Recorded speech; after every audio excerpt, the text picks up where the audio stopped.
Hey folks, welcome to WarThunder again.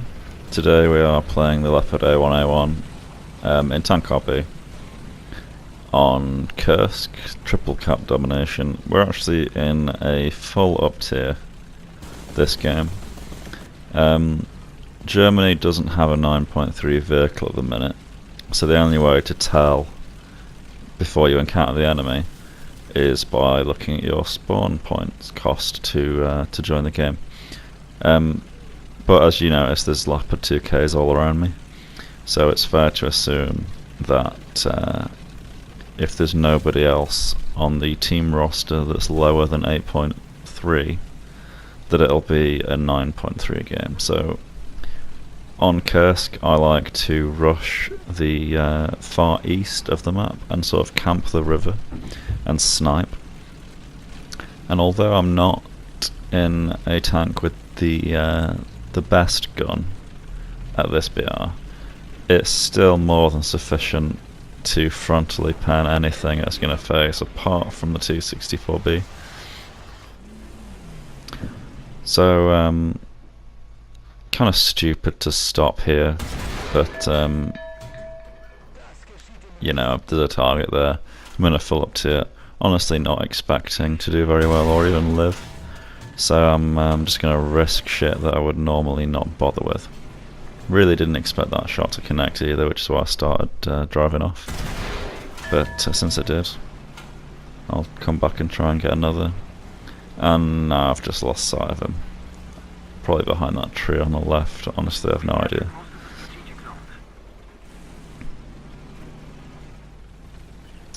And now it really is just getting stupid that I'm around here. But pretty decent shot there.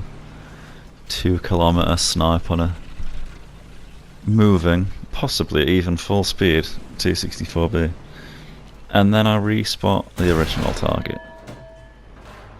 You see, it's kind of ridiculous that this 262 is managing to tank shot after shot. And the highest BR tank Russia has is just done in one. Although, I mean, he did expose his ammo rack to me, but still. Someone else kills the 262, so I'm going to actually give up on my original plan. Given that I was struggling to kill a stationary 262, and I did not bring very much ammunition to this match, I decide instead that I'm going to sort of push to the centre ground between B and C caps, and then sort of hang around in the foliage on this hill, because there is quite a nice dip in the terrain where I can kind of hide there.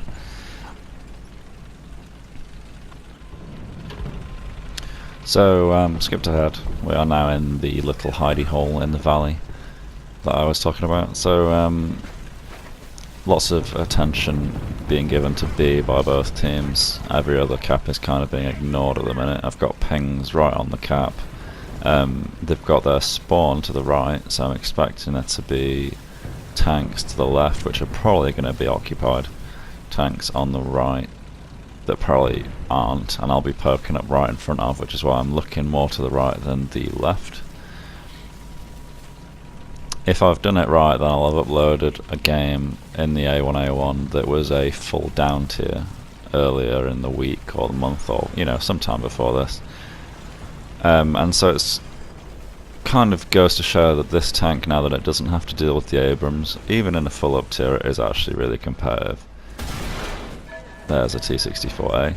It can deal with the A from the front. The B it can deal with the front as well, although it's a bit more tricky. Lower front plate, turret ring, cannon breach. It can actually get through the driver's port, but it's a very tough shot.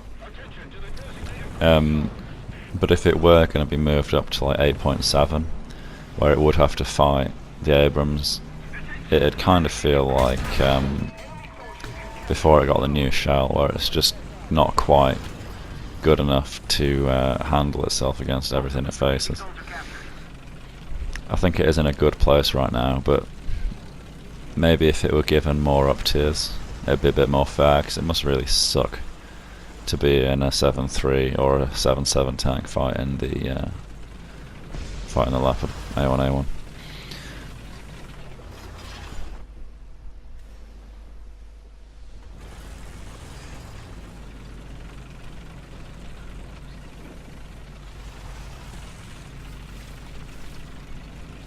So I know there's some... Oh, there he is, I just spotted him. Yeah, there's... I don't know why, but it was just so fucking hard to see that guy. He must have been sat there for ages. He's not even like behind a building or anything, he's just completely in the open.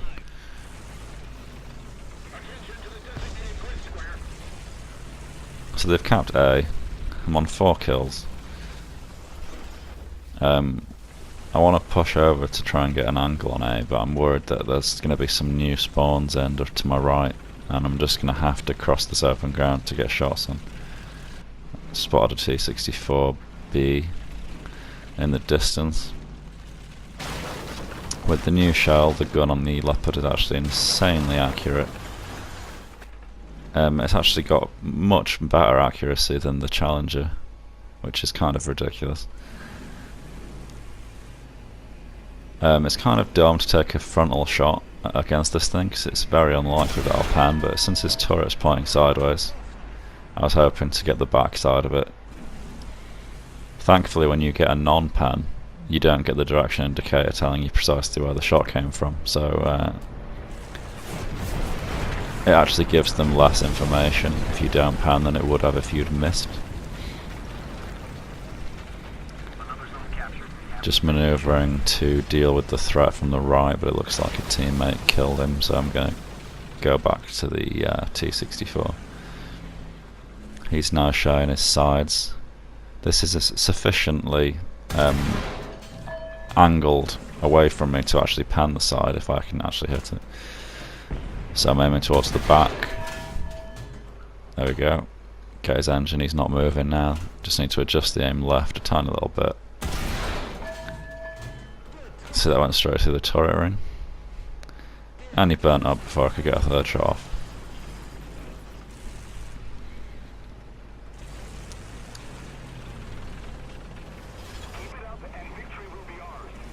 And I can see a T-64A somewhere on his way over from spawn. There he is. Not sure if he can see me or not, but I can pan his lower front plate with ease. Wait for a good shot. Kind of poor placement on my part. It almost looks like he has no ammo.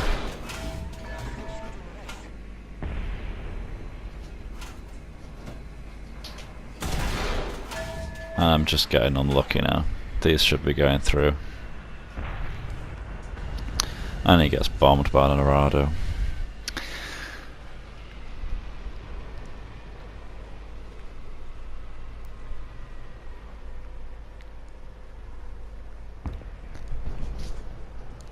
I was looking for something in the smoke, and then this guy just fires and completely reveals himself to me. I would never have seen him. Hull brake working as intended there. Get the crew. In the other Leopard video I had a similar issue with an Object 120. The hull brake mechanic could really use some tweaking, I think. Since quite often you end up with tanks that have got paper thin armour that actually manage to tank more shots than extremely armoured targets do, and it just really doesn't make any sense. Maybe they could just up the shrapneling against targets that can be hull broken. I don't know how they do it, but and then I get that it's annoying for the people that drive things that can be hull broken, but if you acknowledge that your tank should die to one shot, then you know, you should drive it appropriately and not try and get shot. So for you to then be like, oh yeah, my tank can only take one shot, but then it actually ends up tanking like 5, it's just stupid. Like, people that are in it should be, you know, expecting it to die in one shot. So it should actually behave that way. Anyway, end of the game. So 6 kills in a full up tier. The Leopard A1A1 is definitely very competitive. Honestly, the only tank that it will struggle with is the Abrams, and it can definitely kill the Abrams. It's just the fact that, I mean, to be honest, it has about as much chance as the KPZ and the MBT does. So maybe maybe it should be up tiered to 9.0. It's definitely 9.0 capable tank. I just really don't want it to have to fight 9.7, so I think that's a bit too far. Let me know what you think in the comments. If you've enjoyed the video, then be sure to leave me a like, subscribe, and hopefully I'll see you in the next video. Thanks a lot for watching. Cheers.